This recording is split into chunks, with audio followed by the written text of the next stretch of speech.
Abrimos la primera nota de la mañana y como adelantaba Maggie, recientemente un perro pitbull mató a un joven de 24 años. Este caso vuelve a poner sobre la mesa, sobre el tapete, la tenencia responsable de animales y qué, elementos tienen vecinos para denunciar y para evitar que se den situaciones de este tipo. Para conversar de esto, entonces, vamos a recibir esta mañana al veterinario, consultor en tenencia responsable y bienestar animal de Presidencia de la República, Gastón Cosia. Bienvenido, Cosia. Bueno, muchas gracias por la invitación. Gracias por venir a conversar con nosotras. Bueno, este caso del pitbull tiene otros ribetes porque se está investigando si en ese recinto se vendían drogas, etcétera. De todas maneras, creo que el foco está en que se perdió una vida y que existen personas que crían perros que son un peligro para los demás ciudadanos, ¿no? ¿Qué elementos legales, qué legislación hay para poder proteger a los ciudadanos de situaciones como esas? Bueno, lo primero es comunicar e informar acerca de la legislación vigente. Tenemos una ley desde el año 2009, que es la Ley de Tenencia Responsable y Bienestar Animal, que establece claramente la categoría de perro potencialmente peligroso. A partir de 2019, en aquel momento la COTRIBA, que hoy es el Instituto de Bienestar Animal, define las características de estos perros, es decir, qué consideramos como perro potencialmente peligroso. Esto no fue caprichoso, fue en base a una consultoría en donde se recurrió al asesoramiento de veterinarios, facultad de veterinaria, academia veterinaria, consultores internacionales. Y hay una resolución que es dada en 2019, la resolución 2/19 de COTRIBA, que establece cuáles son estos perros. Estos perros, a nivel de legislación, tienen una consideración especial y quien tenga uno de estos perros categorizados de esta manera tiene responsabilidades que exceden la de tener cualquier otro animal y que son pasibles de sanciones penales en caso de violar las normas y que estos perros puedan agredir, lastimar o hasta incluso matar a una persona. Pero eso parece letra muerta en la ley porque finalmente tenemos perros que andan sueltos, perros que son de razas peligrosas, criados de forma peligrosa, ¿no? Porque ahí también el foco está en el perro cuando en realidad debería estar en las personas que deben ser las responsables de ese animal. Finalmente pasa que hay ataques acá en Montevideo, en el interior, bueno, hace un tiempo un niño, ¿no? Exacto. Hace algunos años. Nosotros tenemos un problema con los accidentes por mordedura. En un reciente estudio que se encomendó a una empresa consultora, la población en general ve como los principales problemas que tenemos con los animales, con los perros, son los accidentes de tránsito y los accidentes por mordedura. Y esto es real. Hoy en Uruguay hay más de 3.000 accidentes por mordedura de perros. Recordemos que el accidente por mordedura, la mordedura es de denuncia obligatoria por el centro de salud porque se desencadena un mecanismo de vigilancia epidemiológica por la rabia. Uruguay está libre de rabia, pero debe estar constantemente vigilando la aparición porque en la región existe. Y además de eso, hay una categorización de las mordeduras. Tenemos que ser muy claros también que el 80% de los perros que muerden son cruzas. No es solo el perro potencialmente peligroso el que muerde. Naturalmente que estos perros tienen una consecuencia mucho mayor porque el impacto y el daño que ocasionan es mayor, puede llegar a la muerte. Pero también un perrito de 10 kilos puede morder y puede lastimar y hasta matar. Entonces también aquí hay a veces un mito en cuanto a qué es lo que ocurre realmente. Por supuesto que con estas razas tenemos que tener un cuidado especial. Uruguay ha avanzado en legislación, pero es cierto, y en normativa, que tenemos dificultades en la prevención y en la fiscalización de esta normativa. Ustedes saben que hoy es obligatorio esterilizar a todos los perros del Uruguay. Es una obligación para todos los tenedores tener esterilizados los perros. ¿Por qué digo esto? Parecería algo que no tiene nada que ver. Pero la mayor cantidad de accidentes por mordedura son perros machos enteros, por ejemplo, ¿no? Porque lo hormonal influye. También esto baja la reproducción clandestina de perros y evita la superpoblación de este tipo de perros. A su vez, tienen que estar identificados con un microchip. Eso es obligatorio hoy en el Uruguay.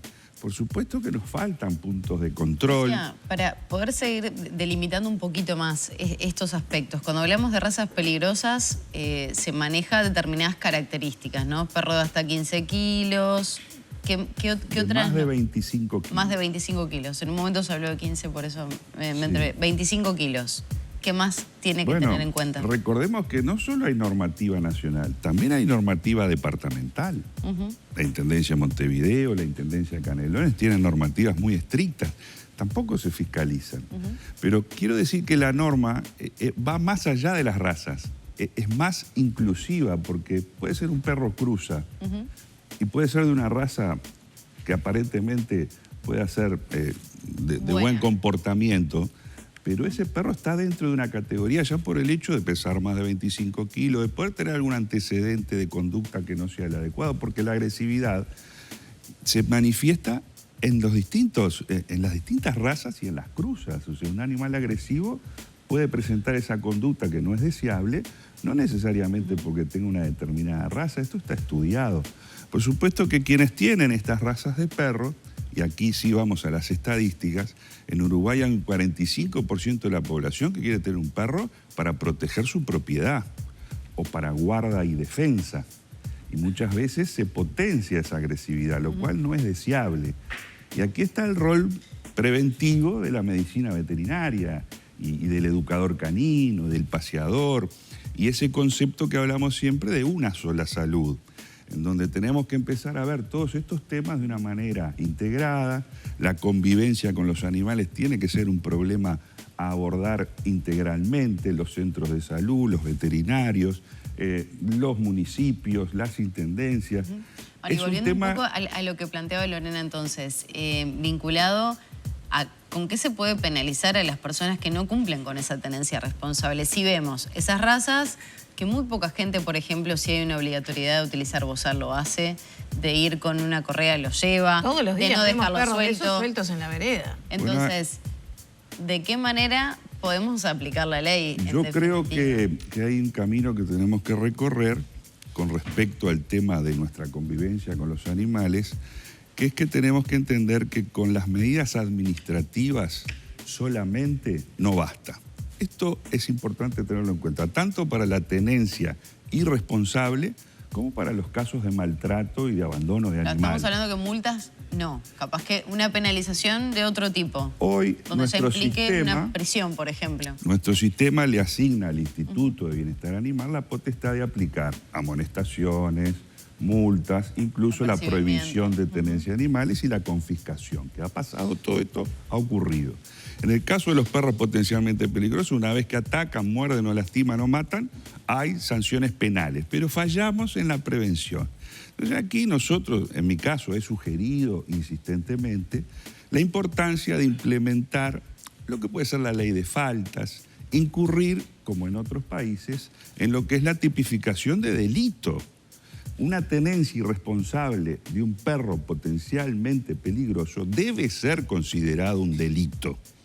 Puede tener una escala menor, en principio una falta, una ley de faltas que se aplique y que esa persona que va por la calle ostentando un pitbull sin bozal y sin correa pueda ser sancionado de esa manera. Eso permite la actuación policial, la actuación de un fiscal. Hoy lo único que tenemos es que el Instituto de Bienestar Animal puede notificar, apercibir, y esas cosas muchas veces quedan en letra muerta. Sí, además también con posterioridad, porque la denuncia es y un mail. Situaciones como la del otro día, que hasta, por ejemplo, los policías están indefensos, porque si vas a intervenir y está el perro ahí, los puede morder también, ¿no? Existe un protocolo de actuación entre el Ministerio del Interior, el INBAN, donde actúa el personal de policía del K9, pero todo esto ocurre después, ¿verdad? Y es lo que los vecinos, la gente que denuncia, muchas veces se queja, decir, bueno, pero ya ocurrió el episodio, el accidente ya ocurrió. Entonces aquí creo que tenemos que dar un paso más. Nos encontramos con muchas resistencias, abogados penalistas, el colegio de abogados, dice, no, pero ¿qué vamos a generar nuevos delitos? Va a haber más gente procesada, fiscales que están con cantidad de casos que no resuelven, le vamos a sumar el trabajo a los fiscales de esto. Pero yo creo que es necesario que empecemos a considerar temas que hacen a la convivencia con animales, que tienen una cantidad de ramificaciones sociales, de violencia intrafamiliar, en otros casos como este puede ser de situaciones en el barrio de violencia, que deben ser abordadas con el concepto de delito cuando una persona lleva adelante este tipo de conductas que son irracionales, ¿no? Tener un animal de estas características suelto, sin contención, seguramente va a generar un accidente. Ahora, Cosia, pensando en eso mismo que señalaba, hemos realizado informes, hemos ido a dialogar con algunos trabajadores, por ejemplo, de Ciudad de la Costa, donde muchas veces se le presentan estas situaciones que no pueden cumplir con dejar una factura, ir a hacer la toma del consumo de UTE, por ejemplo. Esas realidades afectan al trabajo de las personas. Digo, ¿no hay una inmediatez para poder avanzar en esto? Usted decía con todas las situaciones que se presentan y que ponen frenos a estas realidades. Pero ¿no es una urgencia a nivel país, una emergencia? Sí. Sobre todo con lo que ha arrojado también los datos del censo, ¿no? 1,5 millones de perros, si no me equivoco, otros tantos cientos de miles de gatos. ¿Qué pasa? Es una emergencia. Que no pueden que no dan abasto. Es una emergencia. Los veterinarios en Uruguay, yo soy veterinario, muchas veces nos hemos quejado, y con razón, de que nuestros temas han estado siempre en un segundo plano de la agenda política, de la agenda de gobierno. Claro, pero mientras tanto se muere un joven mordido por un pitbull, se muere otro niño hace un par de años en el interior, chiquito. Y nuestra prédica es, primero, que existan políticas públicas, que existan consensos, acuerdos políticas de Estado en torno a esto.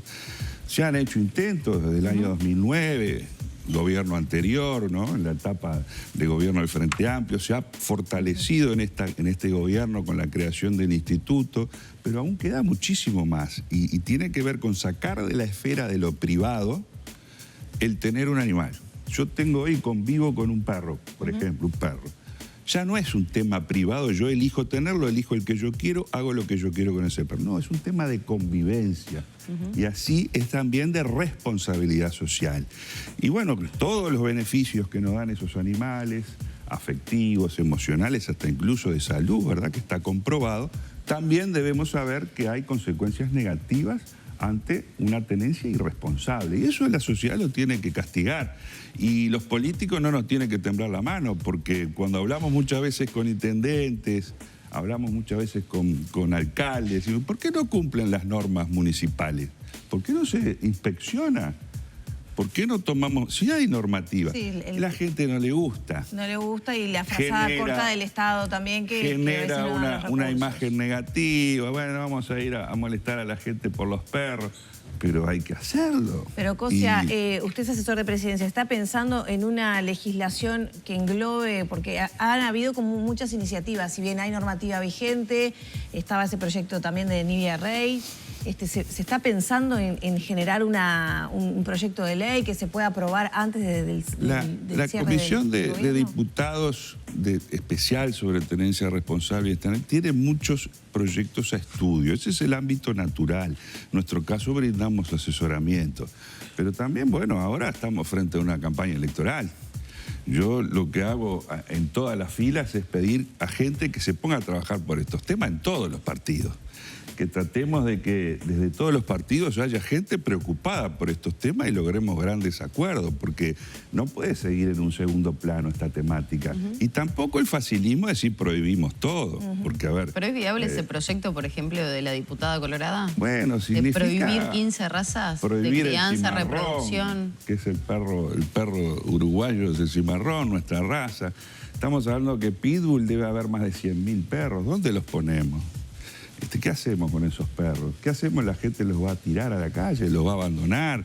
Es muy difícil de implementar y tampoco es la razón. Como decíamos, las razas son cruzas y las personas que tienen perros agresivos no tendrán esas razas, van a tener otras. Y mientras tanto, con lo que hay, ¿la gente dónde puede denunciar, por ejemplo, volviendo al caso del pitbull, sabemos que hay vecinos que hacía mucho tiempo que estaban con miedo porque era como una suerte de criadero clandestino donde tenían los animales en muy malas condiciones y además eran utilizados como defensa en el marco supuestamente de una actividad ilícita? ¿Dónde pueden denunciar esos vecinos que tienen miedo de represalias de esa gente, que necesitan respuestas rápidas? Bueno, primero que nada, las denuncias por este tipo de cosas se hacen en el Instituto de Bienestar Animal. Existe una página web. Tienen que mandar un mail, no hay otra chance. Que por esa vía son anónimas. ¿Al 911? También se pueden hacer las denuncias en las comisarías. y es importante hacerlas, sobre todo si hay accidentes por mordedura.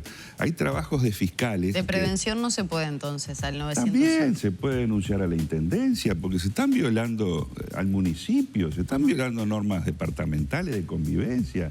O sea, hay muchas vías. Ahora, los funcionarios muchas veces no tienen la capacidad de actuar entre todas las instituciones en conjunto. Y ahí tenemos una falla, sí. Pero más que nada, yo lo que quiero destacar, la policía va a todas las denuncias que se hacen. Nosotros cuando estábamos en el instituto era un trabajo corriente de ir a las comisarías. Los perros quedan muchos días, muchas veces en las comisarías, porque aquí hay una tarea de observación de ese animal una vez que muerde, no se puede tampoco eliminar o perder de vista porque hay una observación y una vigilancia epidemiológica, por lo que hablábamos de la rabia, pero después hay que buscar dónde ubicarlo.